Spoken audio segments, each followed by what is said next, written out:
WOW TV. My name is Angel, and I'm here from the Wizards of Wright program. The WOW program is a part of the Educational Outreach Office here at Wright-Patterson Air Force Base. Today, you're going to learn about the engineering design process, build and test prototypes, and then compare them to the other ones in your classroom. Let's get started. First, let's talk about engineers. Engineers are people who design, build, or maintain many things. This includes things like equipment, engines, machines, buildings, roads and bridges, parks, and so much more. They work in many different fields and are the people we depend on to know how and why things work. Think about the last time you crossed a bridge, made a telephone call, or flew in an airplane. When you did, you experienced the work of engineers. Now, think about this. You could be the person to design the newest and coolest skateboard or bicycle, or the highest roller coaster, or the latest and greatest video game. That's just some of what engineers can do. They put their scientific knowledge and design skills to use in many ways. Engineers work in many different fields. There are many kinds of engineers. An engineer who designs a building might not be good at designing a roller coaster. An engineer that works on airplanes or rockets probably wouldn't be good at designing food safety products and systems. It's just like sports or school. Some kids might be good at playing soccer, but may not be good at basketball. And some kids are good at art, while others are good at music. As I mentioned, today we're going to talk about the engineering design process. This, of course, is the process that engineers use when designing something. Think about other processes or cycles you've learned about. Have you learned about the life cycle of a butterfly, a frog, or a chicken?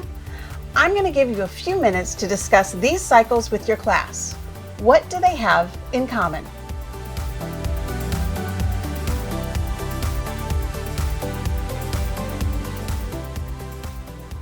Did you review that a cycle repeats? Did you talk about the fact that one step leads into another? Because engineers are always trying to improve things, items that we use all of the time have changed over the years. An engineer's first idea very rarely solves the whole problem. Normally, they end up brainstorming and trying several different ideas, making some mistakes, learning from them, fixing them, and trying again. All of these steps put together are called the engineering design process. Let's go over these steps so that when you complete your task in a little bit, you will recognize them. First, you need to define the problem. This is when we ask what the problem is, what the requirements are, and what the constraints or rules are. A requirement is something we need or is necessary, and a constraint is a limitation. The second step is to plan your solution. This is also called brainstorming. Think about how you can solve the problem. You and your team should write down several ideas. Never stop at just one. It can also help to draw a picture of what your solution might look like. It can always change later. And this is a good time to think about the materials that you'll be using. That can also help you plan a solution. The third step is to make a model. This is called building a prototype. You may discover that your original plan needs to change, or that materials don't work the way you had planned. It's okay to adjust it as you go. Step 4 is to test your prototype. And while you're doing this, you need to evaluate what you created. As you're testing, pay attention to what works and what doesn't and why. Remember, failures are important parts of the process. Use it as an opportunity to make your design better. The next step is to reflect and redesign. Sometimes this step begins happening during testing. As you're evaluating your design and discussing what worked and what didn't, you're reflecting on your work. This leads us to think about changes to make and how to make it better. Make sure you're writing redesign ideas down, possibly even drawing them out. The last step is to share the solution. By some, this is considered to be the most important part in the engineering design process. Every scientific discovery or success of engineering would be a waste if it weren't shared with the world, as well as stories of its failures along the way. Now, let's talk about your mission. Think about what it would be like to be in charge of rescuing an injured person. Rescuers can't always easily pick up an injured person and carry him or her. People are different shapes and sizes, and adults are heavy, especially when they're unable to help support their own weight. Rescuing someone from a large open field wouldn't be too bad, but what if rescuing someone meant carrying them over steep and rocky trails? This would require several people to help, sometimes as many as 6 or 8. Sometimes rescues are made on water, and rescuers cannot safely land a helicopter near the injured person. When an injured person is rescued, it is especially important to protect their head, neck, and back. If the injured person is bounced or rolled during the evacuation, it might worsen any injury. To keep the victim safe, rescuers use a rescue litter. Think of it as a stretcher. It's flat and stiff and easy for several people to carry at once. Think about how to safely carry an injured person. You can't throw them over your shoulder or carry them on your back. This may injure them even more. Litters must be very light because the rescuers may need to carry it all the way from the road to the injured person and then back again, or lower and lift it with a helicopter. Remember, the litter gets heavier with the person on board. The best litters are easy to take apart and easy to put together. Often, multiple rescuers each carry a piece of the litter while they're headed to the victim and then put it together when they reach the accident site. This allows them to save their strength for when they are carrying the litter and the victim to the ambulance. With life and death injuries, every minute counts. Now, what did we say earlier about constraints? Engineers design based on the constraints of a particular problem. There are specific constraints you need to keep in mind when designing your litter. Your rescue litter needs to be lightweight, stable, portable, easy to assemble, and strong. Before we go over all of the directions, I'll give you a minute to get in your engineering teams if you aren't already. Groups of 3 or 4 will be perfect. I'll wait while you get organized.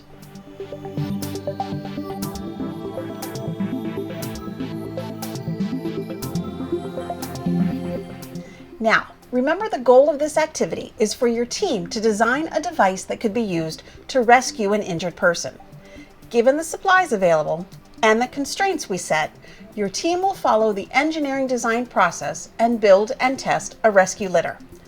We'll make the prototype devices smaller than full size, using something much smaller for our litter and for our injured victim. Working on a smaller scale is a way to save money, and then if your litter doesn't work or breaks during testing, a real person won't be injured. Let me show you the materials you'll be using, and let me also point out that as engineers plan their designs, they have to consider the cost of the materials. You will too. Each item your team decides to use comes with a cost. For example, toothpicks are $1 each. Popsicle sticks and straws are $2 each. Sponges and foil sheets are $3 each. All of these prices are listed in the packet your teacher will give you. We should consider price as another of our constraints.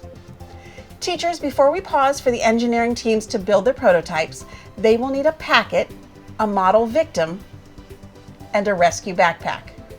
Do you have any idea why these are used as your victims? Let me explain. Each group will receive one for building a prototype. They're all a little different.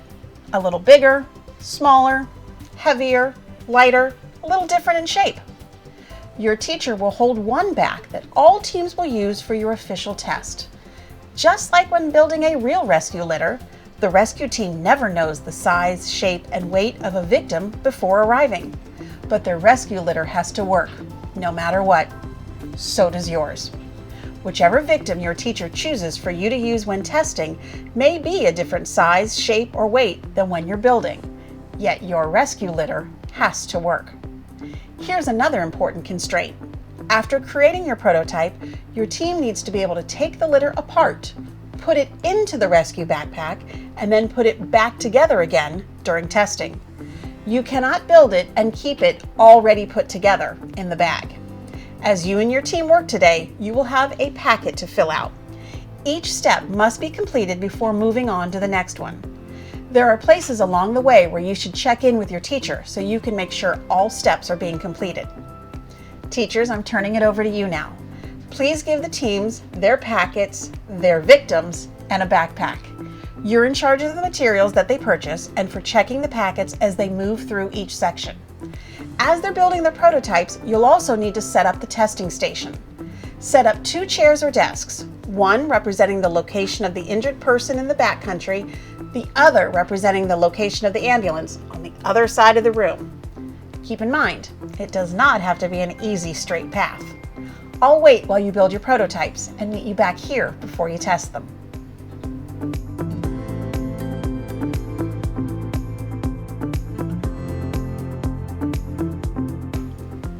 All right, now that your prototypes are built, it's time to test them.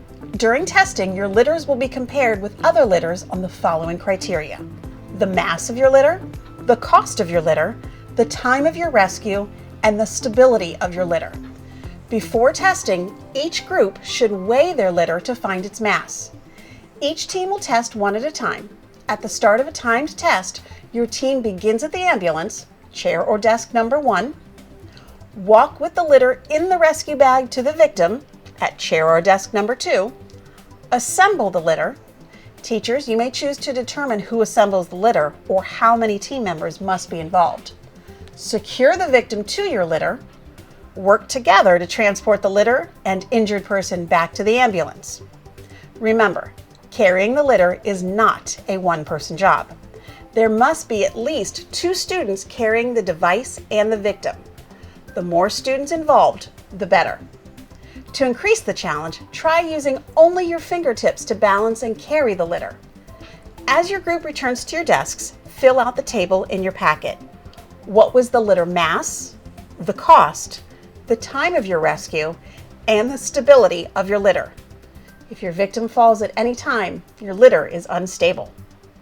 I'll wait while you test your prototypes and meet you back here when everyone is finished.